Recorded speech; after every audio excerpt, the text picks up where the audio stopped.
الحمد لله وحده لا شريك له والصلاة والسلام على من لا نبي بعده وعلى آله وأصحابه الذين أوفوا عهده أما بعد فأعوذ بالله من الشيطان الرجيم بسم الله الرحمن الرحيم قل هو الله أحد صدق اللہ العظیم۔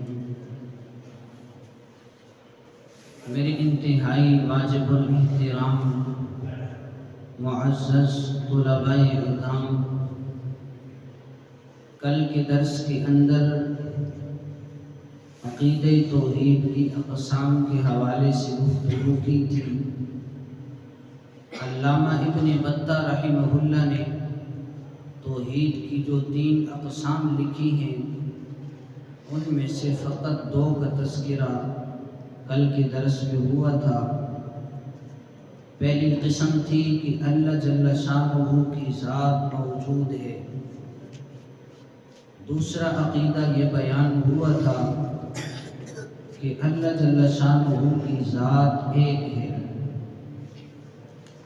آج علامہ ابن بطہ رحمہ اللہ نے جو تیسری قسم لکھی ہے اس پر گفتگو کرتے ہیں۔ اسی طرح علامہ شہرستانی رحمہ اللہ نے جو توحید کی اقسام لکھی ہیں ان پر بھی گفتگو کریں گے۔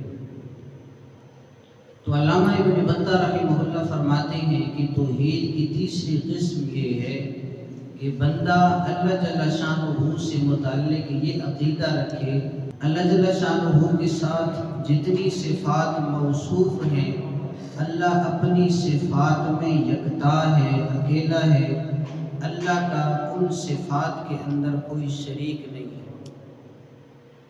جیسے علم ہے، قدرت ہے، حکمت ہے، ان تمام صفات کے اندر اللہ جل شانہ واحد اور یکتا ہے، اللہ کا کوئی شریک نہیں ہے۔ اب اس کی تفصیل کیا ہے کہ اللہ جل شانہ کے پاس علم کیسا، اللہ جل شانہ کی قدرت کیسی، اللہ کی حکمت کیسی، اس کی تفصیل انشاءاللہ بعد کے اندر اپنے وقت پر آئے گی، اس پر میں تفصیلاً گفتگو کروں گا۔ لیکن فی الحال آپ کے سمجھنے کے لیے جو بات ہے وہ یہ ہے کہ اللہ جل شانہ اپنی جن صفات کے ساتھ موصوف ہیں ان کے اندر یکتا ہے، اللہ جل شانہ کا کوئی شریک نہیں ہے۔ علامہ شہرستانی رحمہ اللہ نے بھی توحید کی 3 اقسام لکھی۔ انہوں نے پہلی قسم یہ لکھی ہے کہ اللہ جل شانہ اپنی ذات کے اندر یکتا ہے۔ ان اللہ تعالی واحد فی ذاتہ لا قسیم لہ، اللہ جل شانہ اپنی ذات کے اندر یکتا ہے، اللہ کا کوئی قسیم نہیں، اللہ کا کوئی شریک نہیں، اللہ اکیلا ہے۔ اسی طرح علامہ شہرستانی رحمہ اللہ نے دوسری بات جو لکھی ہے، فرمایا کہ اللہ جل شانہ اپنی صفات ازلیہ کے اندر بھی یکتا ہے، اللہ جل شانہ کا اس کے اندر بھی کوئی شریک نہیں ہے۔ اور اسی طرح علامہ شہرستانی رحمہ اللہ نے تیسری قسم جو توحید کی لکھی ہے وہ یہ لکھی ہے کہ ان اللہ تعالی واحد فی افعالہ، اللہ جل شانہ اپنے افعال کے اندر بھی یکتا ہے، اکیلے ہیں، اللہ کا کوئی شریک نہیں ہے۔ اسی طرح علامہ ابن تیمیہ رحمہ اللہ نے توحید کی 3 اقسام لکھی ہیں۔ نمبر 1 توحید فی الربوبیت، اللہ جل شانہ مدبر کائنات ہیں۔ ربوبیت کا معنی پالنے والا، ربوبیت رب سے ہے۔ رب کہتے ہیں جو کسی کو پالے، بتدریج کسی کی تربیت کرے۔ اللہ جل شانہ انسانوں کی تربیت کرنے والا ہے، کائنات کی ہر ایک چیز کو پالنے والے ہیں اور بتدریج آہستہ آہستہ پالنے والے ہیں۔ جس طرح کہ انسان اپنی ذات کے اندر غور کرے، انسان ابتداء چھوٹا بچہ ہوتا ہے، پھر اس کی اللہ جل شانہ تربیت فرماتے ہیں، پرورش فرماتے ہیں، پھر وہ لڑکا بنتا ہے، پھر وہ اپنی جوانی کے اندر پہنچتا ہے۔ تو یہ جو ساری تربیتیں، یہ جو ساری پرورش کے مرحلے طے پائے جا رہے ہیں، یہ مغز اللہ جل شانہ کی طرف سے ہیں، تو توحید فی الربوبیت کا مطلب یہ ہے کہ اللہ جل شانہ ساری کائنات کو پالنے والے ہیں، ساری کائنات کی تربیت کرنے والے ہیں، اور اس کے اندر یہ باتیں بھی شامل ہیں کہ اللہ ہمارے خالق ہیں، اللہ ہمارے مالک ہیں، اللہ مدبر کائنات ہیں۔ اسی طرح ایک ہے توحید فی الصفات، کہ اللہ اپنی صفات کے اندر یکتا ہے، اکیلا ہے۔ اللہ جل شانہ عالم الغیب ہے، اللہ کے پاس غیب کا علم ہے، تو کسی نبی کے پاس، کسی ولی کے پاس غیب کا علم نہیں ہے۔ اللہ جل شانہ مختار کل ہیں، تو اللہ جل شانہ کے علاوہ کوئی مختار کل نہیں ہے۔ اللہ جل شانہ حاضر و ناظر ہیں، اللہ کے سوا کوئی حاضر و ناظر نہیں۔ تو یہ جو تمام صفات ہیں یہ اللہ جل شانہ کے ساتھ خاص ہیں، اللہ کے سوا کسی کے اندر یہ صفات نہیں پائی جاتی۔ تو یہ توحید کے مختلف اقسام ہیں۔ بہرحال جو ذہن کے اندر رکھنے والی باتیں ہیں وہ یہ ہے کہ اللہ جل شانہ کی ذات ہے، اللہ جل شانہ کی ذات ایک ہے، اور اللہ جل شانہ ہر جگہ ہے، ہر جگہ ہے۔ اس پر دلائل کیا ہیں؟ اللہ جل شانہ ہر جگہ ہے، کائنات کے اندر موجود ہے۔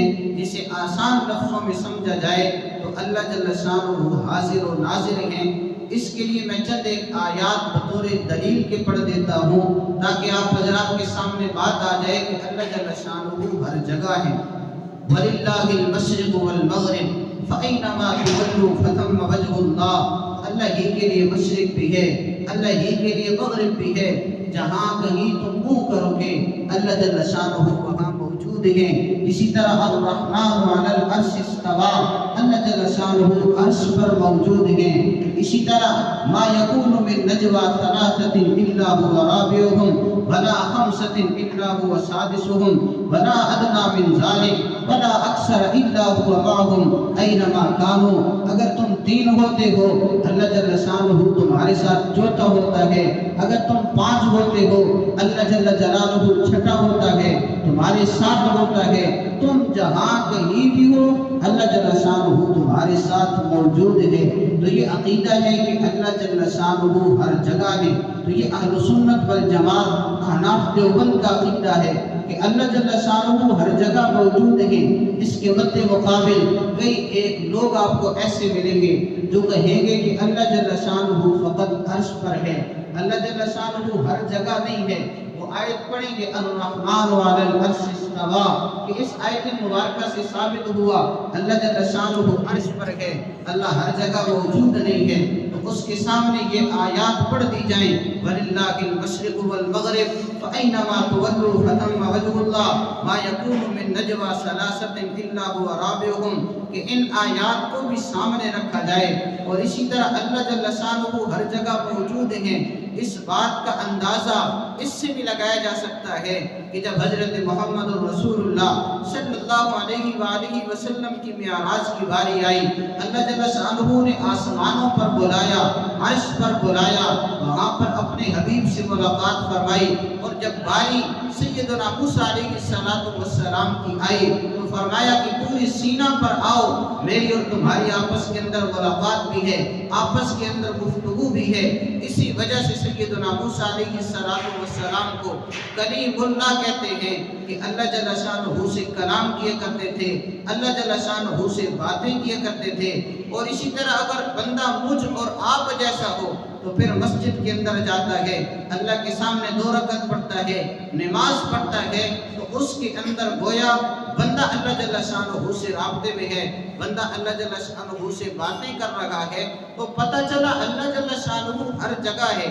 اگر فقط مان لیا جائے کہ عرش پر ہے تو سیدنا موسیٰ علیہ السلام طور پر کیوں جاتے تھے؟ میں اور آپ مسجد کے اندر کیوں جاتے ہیں؟